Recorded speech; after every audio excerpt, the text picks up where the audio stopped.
अस्सलाम वालेकुम वरहमतुल्लाहि वबरकातुहू। दोस्तों आज 9 जुलाई 2024 है और फ्रैंकफर्ट के अंदर अगर इंसान ने दाखिल होना है इस साइड पे फ्रीडबर्गर लॉन्ड स्ट्रीट की तरफ से तो समझ लें कि इस टाइम के ऊपर बेहतर है कि आप घर में बैठे रहें। मेरा इरादा था आज एक तदफीन में शामिल होने का और जब मैं निकला हूँ मैंने समझा दरमियान में से ये रास्ता 10 किलोमीटर है, मोटरवे से जाएंगे तो 20-25 किलोमीटर है, तो ट्राई की है। अब अंदर से वापस मोड़ के मोटरवे वाली साइड पे जाए। ये देखें यहाँ तक, जहाँ से मोटरवे शुरू वहाँ तक लाइनें लगी हुई। यानी वहाँ अगर एक बंदे ने किसी जगह पे 30 मिनट्स में पहुँचने का प्लान, वो समझ लें कि उसका घंटा 1.5 घंटा कहीं नहीं गया हुआ। उसकी वजह क्या है कि उन्होंने सड़कें इतनी तंग कर दी हुई हैं, यहाँ साइकिलों वालों को ट्रैक खत्म कर दिए हैं, लोगों को गाड़ियों वालों को डिसहार्ट कर रहे हैं कि ये गाड़ियों पे ना आए, साइकिलों पे आए।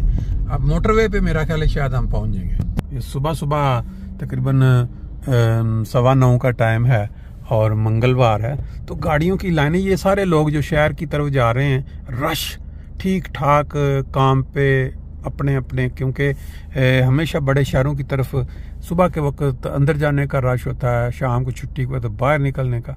तो जिन लोगों ने काम पे पहुंचना है या किसी जगह, तो उसके लिए फिर यह है कि अगर रास्ता 10 मिनट का है तो वो घंटा 1.5 घंटे का मार्जिन रख के जाना चाहिए इनको। इरादा तो अच्छा था, नीयत भी नेक थी, लेकिन ये जो हालात नजर आ रहे हैं ना मोटरवे पे भी, लग यही रहा है कि उधर पहुंचने का जो चांस है ना टाइम पे, वो मुश्किल है। आमतौर पे मोटरवे पे जब निकले तो इस तरह रश नहीं होता इस टाइम, खास तौर पे इस डायरेक्शन पे। लेकिन पता नहीं क्या बात है, जिस साइड पे भी जा रहे हैं उधर ही गाड़ियों की ऐसे लाइनें लगी हुई हैं कि जैसे आज ही लोगों ने निकलना था। ट्रैफिक कंप्लीट जाम नजर आ रही है। अब अल्लाह बेहतर जानता है क्या हुआ है आगे, पता नहीं क्या हो गया है। आगे तक लाइनें लगी हुई हैं और यहाँ पे जाके कोई ज्यादा ही जमघटा सा, जिसका कहते हैं ना, कोई गाड़ियों का कोई कड़मा सा बचा हुआ है। अब क्या बात है, यहाँ वहाँ पहुँच के पता लगेगा। बाज़ औक़ात ऐसे होता है कि वो जो मोटरवे 5 नंबर फ्रैंकफर्ट के बाहर से जाती है फ्लूगहाफन की तरफ, उस पे जब कोई एक्सीडेंट हो जाए या कोई वहाँ बहुत ज्यादा ट्रैफिक किसी वजह से, तो वो जो जिन्होंने फ्लूगहाफन की तरफ एयरपोर्ट की तरफ जाना होता है, वो उस मोटरवे को छोड़ के ये जो मोटरवे फ्रैंकफर्ट के अंदर से गुजरती है और फिर जाके आगे ये मिला देती है एयरपोर्ट को, इस साइड पे भी गाड़ियां बहुत सारी निकल आती हैं। कई दफ़ा ये देखने में, बल्कि वो लिखा होता है कि इधर से चले जाएं जिन्होंने उधर, अगर भी ये इस चीज़ का भी इम्कान है।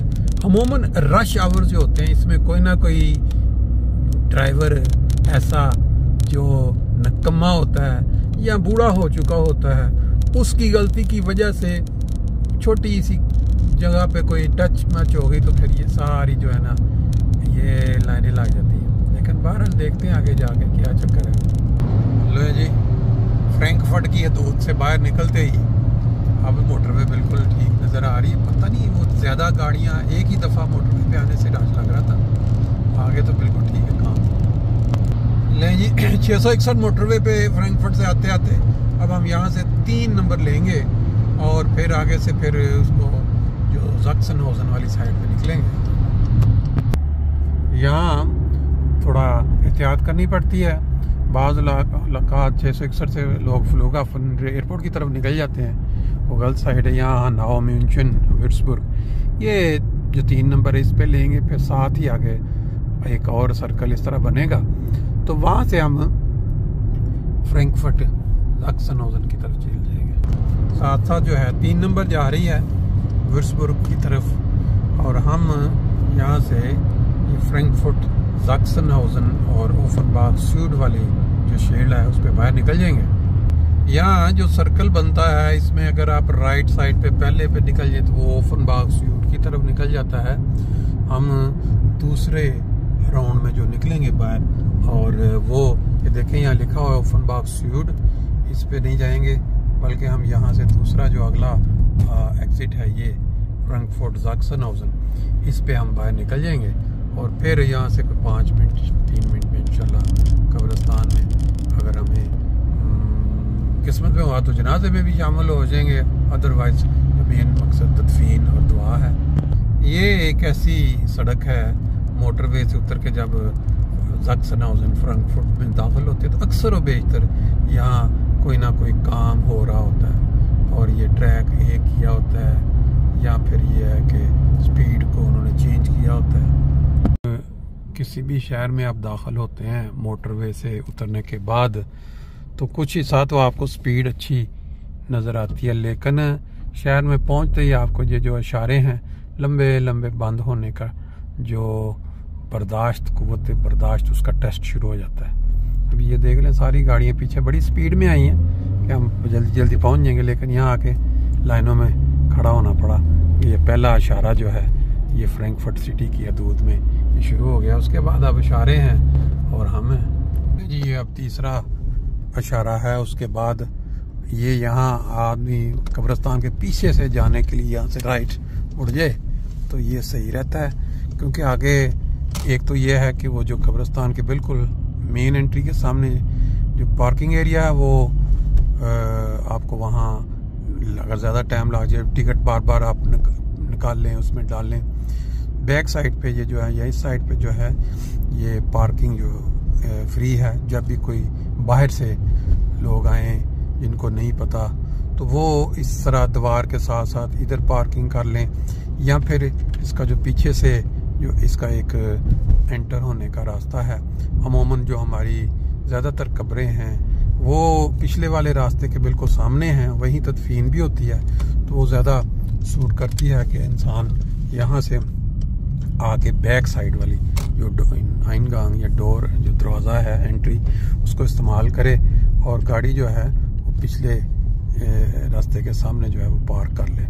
अक्सर व बेशतर जो लोग जब ज़्यादा रश होता है तो उनको पता है इधर ही आके पार्क करते हैं। उसका फ़ायदा ये है कि आपको वो पार्किंग का जो फीस वगैरह ये वो नहीं पे करनी पड़ती। इधर पार्किंग ये देखें बैक साइड से ये काफ़ी जगह होती है यहाँ पे, वो लेके आगे तक जहाँ मर्ज़ी पार्किंग करके तो यहाँ से एंट्री है।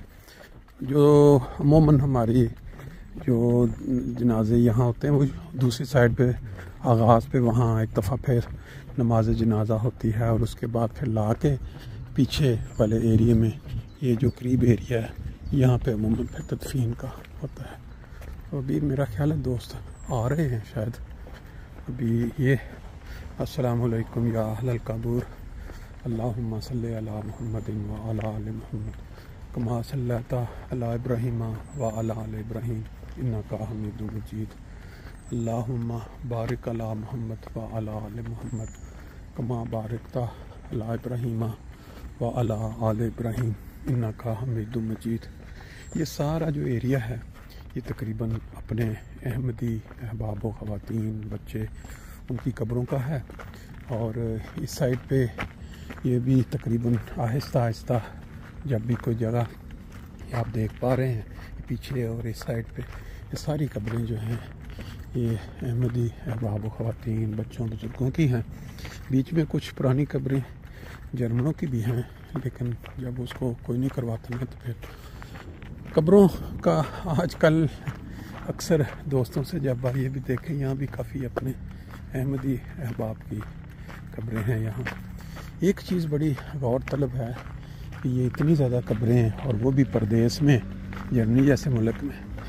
क्या है इसकी वजह यह है कि जब अपने ही देश में जो देश अपनी कुर्बानियों से हासिल किया गया हो ऐसे लोगों के हाथों में ताकत चली जाए या हुक्मरान बन जाए जिनको न दीन का पता हो न इंसानियत का पता हो, तो फिर अल्लाह ताला का जो इरशाद है कुरान पाक में कि जब कोई ज़मीन आपके लिए तंग कर दी जाए तो सारी ज़मीन अल्लाह की है, आप एक जगह को छोड़ के दूसरी जगह हिजरत कर जाएं। और वही किया जमात अहमदिया के अफराद।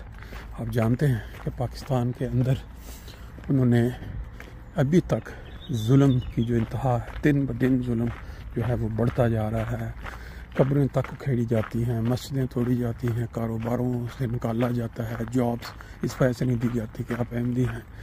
तो जब मुल्क छोड़ के यहाँ बना ली तो फिर इंसान ने वफात तो पानी है। ये शुरू का जो एरिया है यहाँ भी जर्नों की कब्रें ज़्यादा हैं। तो बाकी चलते हैं आगे, इंशाल्लाह जनाज़े में शिरकत करेंगे।